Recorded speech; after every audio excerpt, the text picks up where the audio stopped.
Hello and welcome to Prairie Pulse. Coming up a little bit later in the show, we'll listen to the Sonorous String Quartet from Bismarck Mandan.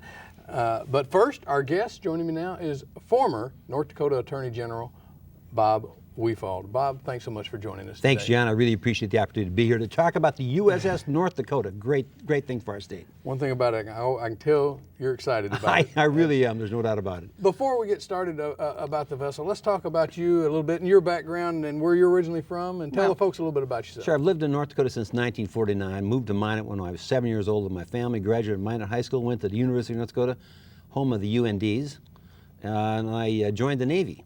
I spent 3 years on active duty on a destroyer out of San Diego.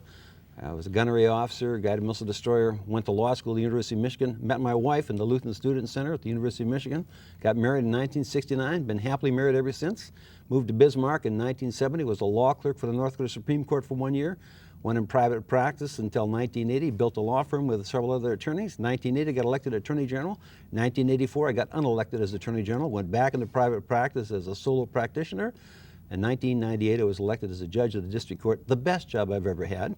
I finished 2 terms and retired at the end of 2010, and now I am happily retired. I can tell you I was born to be retired. I'm a great retired person. So is Susan. With that said, and that was good. That was well, we got a good briefing there. Thank you. A Navy captain, retired. Absolutely, great experience being in the Navy.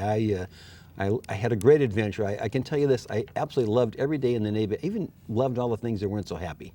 I went to war 6 months off the coast of Vietnam in 1966, was in charge of the guns the first time we fired in combat, which I thought was pretty exciting. I left the Navy active duty in 1967 and joined the Navy Reserve, had a great time in the Navy Reserve, traveled all over the country, the world I should say. Loved that experience, loved being in the Navy, loved the people I worked with, my shipmates. And now I am active in my ship's reunion association. We're going to have another reunion in 2013 in San Diego. So just a great bunch of guys. I loved them all. Well, now let's turn to how did you get involved with this project, the USS North Dakota? Well, I've always been a history buff, and we did have one ship named North Dakota. It was a battleship, one of the first battleships of the American Navy. It was in commission from 1910 to 1923, and then it was decommissioned in one of those treaties between the British and the Japanese and Americans, whomever, and it was scrapped and sunk and never really got to do much in World War I except patrol the Panama Canal, which of course was a vital thing for us to make sure we had control of the Panama Canal. So after that, we were without a ship named after our state. And I would see other states getting 3, 4, 5, 6 ships named after them, and North Dakota still with only one. Well, what happened is when the voters offered me an opportunity to return to private practice in 1984, I did become a solo practice lawyer in 1985. I joined the Military Affairs Committee of the Bismarck Mandan Chamber of Commerce, went to a couple meetings, and pretty boring. So the next meeting I went to, I said, we got to take on a couple projects. And I said, we need two things. We need to get a state veterans cemetery built right south of Mandan. It'd be a great, oh, that's a great idea, they said. And I said, the second thing we knew is we need a second ship named for the state of North Dakota. Well, those are great ideas. My friend Murray Sagdian, who is a retired brigadier general and was the JAG officer for the Guard at the time, says, I'll take care of the cemetery. Well, you can see he's got such great connections. It's a beautiful cemetery, got it all done. I said, I'll take care of the ship. 23 years I worked on this, writing letters to presidents, secretaries of the Navy, all the chiefs of naval operations, the congressional delegation. And then once we got Team North Dakota in place in 1986 with Senator Dorgan, Senator Conrad, Representative Palmer, I'd write once or twice a year my annual come on, let's get this done letter. Let's get us a ship. I think it was January of 2008. I wrote my annual letter and I said, you know, the equity is here, we have to do this. And I said, you guys have got all these leadership positions in the Congress, let's get this done. And in my last paragraph of the letter, I said, I don't want to have to retire early in 2010 and run for Congress. Well, I got a letter from Byron Dorgan right away, tongue-in-cheek. He's a good friend of mine. And he said, you don't have to run for Congress. I can get you a job in Antarctica, get you signed anywhere you want, but don't worry about the ship, we'll get that taken care of. And you know what? It got taken care of. Senator Dorgan took the leadership on this, along with the rest of Team North Dakota. And in July of 2008, Secretary of the Navy Donald Winter said, you got it, USS North Dakota, SSN 784. And I was thrilled, and I still am thrilled. I believe you are. You know, as we talk about this, and obviously You give a lot of credit to Dorgan, Conrad, and Pomeroy. You mentioned Team North Dakota. Yeah, and I also give credit to the Bismarck Mandan Chamber of Commerce. Kelvin Hewlett, our chamber president out there, when I talked to him about this, took the idea and got a little contest going, got a little promotional going. I think he and Senator Dorgan really sort of pushed this over the top for us. Okay. Well, obviously the vessel, I mean, even though you may not be able to see it here, but we'll try to have some other pictures to show the folks there. Sure. It's a submarine. It is a submarine. Now, how does the Navy build submarines, Bob? Well, right now they're building them very efficiently. This is the Virginia class of submarines. North Dakota is the 11th in this class. It's the first of what they call the Block 3 submarines. The first 10 submarines are all built the same way. The USS Minnesota, which is right ahead of us, that's the 783. It's going to be commissioned in 2013. So we'll have 10 of the Virginia submarines. What they've done is they've gotten so efficient in building these things. The Virginia, which is the lead ship, took 72 months to build. The North Dakota is going to take 60 months to build. And North Dakota is built in 4 super modules. There's like 9 or 10 sections to the ship. But the ships are being built in 2 locations, in parts. General Dynamics Electric Boat in Groton, Connecticut is building even number ships, the 784. And the Newport News Shipbuilding in Newport News, Virginia is building the odd number ship, 783, Minnesota. But they build different sections of them. In Newport News, Virginia, they build the stern section and the bow section. In Quonset Point, Rhode Island, they build the 2 middle sections, the machinery section and the crew habitability section. Then they put these on barges and they float them up and down the coast to join them together. And our ship, the USS North Dakota, is being built in Groton, Connecticut. So all those parts are being brought there. They're going to be assembled, welded together, and when it's watertight, they're going to get out there and get it out to sea. It's incredible what they're doing. And what they do in these sections, apparently when they used to build old submarines, they put the whole hull together, then they cut holes and stick things in. Now they build them in open sections, so there's open at both ends, and they slide modules of different components into them, much more efficient. They can have a lot more people working at one time on the submarine, hence they get built faster. So it's a really, really marvelous thing. But it sounds like a huge process. It is. Yeah. It's amazing what you can get for $2.6 billion. Let me just tell you what this ship is going to be a little different for. The Virginia class has one thing that's really unique to it, and that's that there's no longer any periscopes. You remember your old World War II movies, Clark Gable, Run Silent, Run Deep, he's looking through that submarine, no periscopes anymore. There's what they call a photonic array of different things that float to the surface or stick up in the surface, and they look around, and it's all projected on TV screens in the control room. So the control room can be lower in the submarine, bigger space. They got all these TVs, and so instead of one guy just looking through the periscope saying, here's what I see, everybody sees it at once, and they all have a great time looking at the things, and it's just amazing. Now the second thing that's going to be unique about the North Dakota, as the first of the Block 3 submarines, the Virginia class carries 12 Tomahawk cruise missiles. And those first 10 submarines, including the Minnesota, it's carried individually in 12 tubes, 6 on either side, forward to the bow. The North Dakota is going to have 2 6-shooters, hence in our crest, it's the cross pistols, the 6-shooters.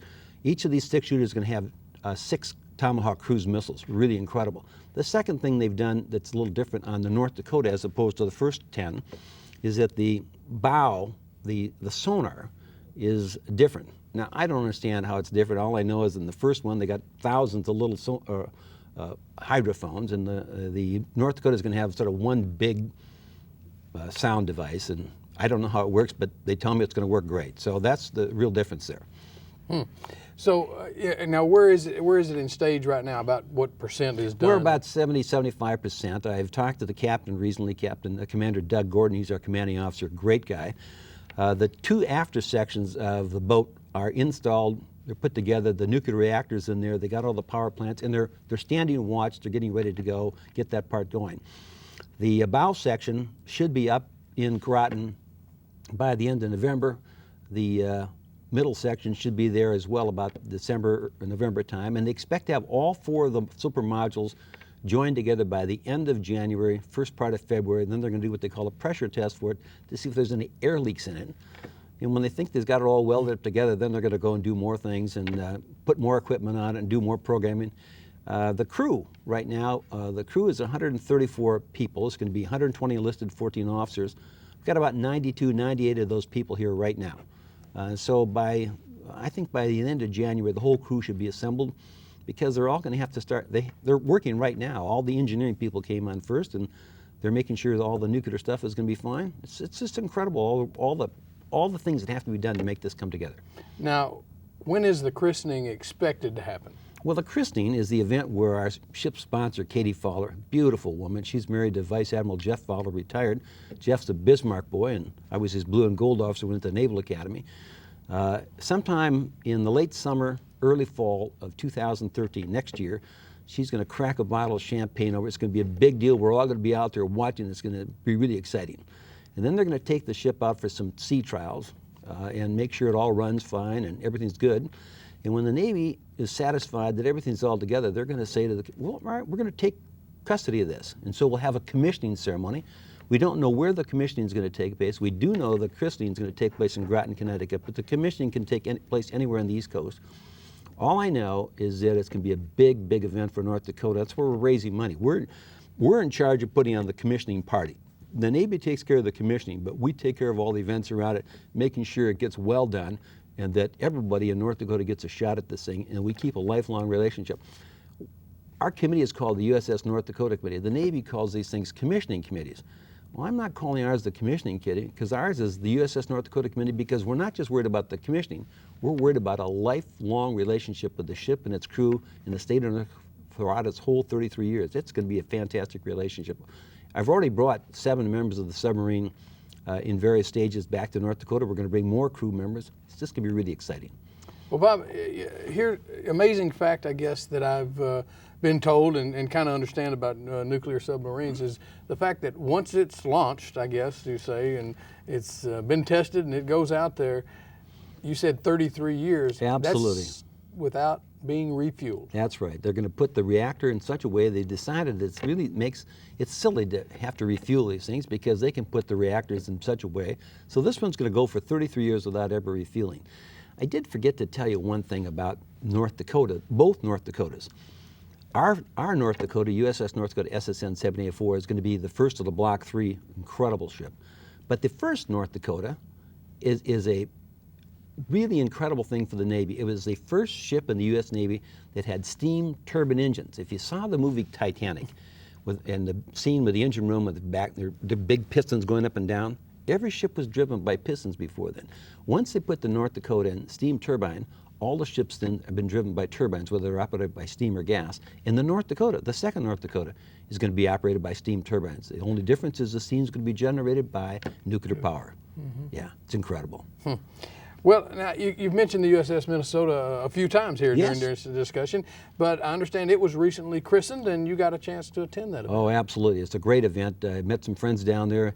I had to be down there just to see how it was done, because I want to know what was going to happen when our North Dakota gets christened in 2013. So, we're happy to have our sister state, our next door neighbor, have its own submarine named after us. We're happy that they're the last of the first 10 submarines, and North Dakota is the most advanced submarine in the world, the most advanced naval vessel in the world when it's launched in 2014. It'll be incredible. Bob, I think people probably feel this in your presentation, but why was this project, the USS North Dakota, so important to you? Well, I love the Navy. I got in the Navy by accident, and it was just a miracle for me. And I'm a history buff, and I just think it's absolutely wonderful that we've got this second ship named for our state. It's a really, really big deal. It's going to carry the name of North Dakota all over the world for the next 33 years, and people are going to be really proud of it. It's going to distinguish itself. It's going to defend America. And the question is, why should we do that? It's because with these people, with this ship in the water and its fellow submarine people, no one's going to get into America. No one's going to cross the Pacific Ocean or the Atlantic Ocean without our permission. Yeah, you talked about your Navy career and talked about some things, but can you expand on kind of what you learned from the Navy, what it taught you, and how it's helped you in your life and career? Well, one of the things that it really taught me was how to make decisions and how to get to work. We can talk all about getting things done, but the best way to get it done is to actually do the job. In the Navy, you have tasks to do, you got to get it taken care of. And when I was a judge in Bismarck for 12 years, you know what I'd do? I'd sit down and take care of the job. I'd make a decision, I'd do the work, and I'd move on. and I'd never lose any sleep over it. And the Navy taught me that. Just move on. My first executive officer in the Navy told me this, words that I really still evaluate. He said, if you're not having fun, you're not doing it right. And I've always tried to have fun in my jobs, and I had a lot of fun as a district court judge. You know, you talked about the number of vessels like the USS North Dakota. And how many are there? Well, right now there's the first 10 with Minnesota. It will be the 11th. They're going to be building another. I think they've launched, at least let contracts out for another 9 or 10. In the Navy right now, we got 2 classes of submarines for all practical purposes. We've got the big nuclear ballistic missile carrying submarines, what we call the boomers. They just sit down at the bottom and patrol around a couple knots waiting for pandemonium to break loose. And we have 52 attack submarines. The Los Angeles class is the workhorse right now of the submarine community. Those are nearing the end of their life. They're 30 plus years.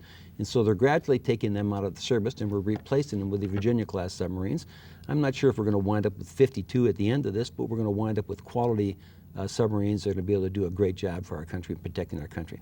Well, you kind of hit on it. Yeah. Do we know what are the future plans for building out after the USS North Dakota? Or? We know that the Secretary of the Navy has named a number of ships already, a number of boats. So I'm assuming that they're going to keep building this. I think there has been plans, discussion to up the construction rate to 2 a year. I think that all depends on Congress and the money and what can be done. But right now, they're committed to building 1 a year for the next number of years. Good. Yeah. Well, I can imagine that christening day will be a day of pride for you, Bob. Well, the christening will be pride, but the big event for us is going to be the commissioning. That's going to take place in 2014. We don't know where yet, but I am one excited guy. This is just great. When we were out there on May 11th for the keel laying ceremony in Quonset Point, Rhode Island, where we saw this middle section of the ship, big deal there, we got to go down and see the USS Virginia, a handful of us from North Dakota. We had a tour of the USS Virginia, the lead ship of the class. Wow, it is really incredible. It's just incredible. It has to be. Bob, we're out of time. I'm sorry I know that. But if people want more information, where can they go? USSND.com. It's got all you need to know. It's my blog right there in the upper right-hand corner of that page, USND.com. You'll see a place where you can sign up to be notified about the commissioning and the christening. So if you want to go out, we'll get you an invitation. We'd love to have you there. Bob, thanks so much for joining us. Hey, thanks, John. Really appreciate it. All right. Stay tuned for more.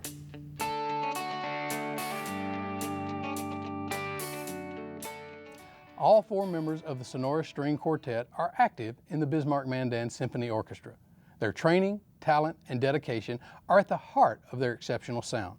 Sit back and enjoy the classical sounds of the Sonora String Quartet.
Well, that's all we have on Prairie Pulse for this week, and as always, thanks for watching.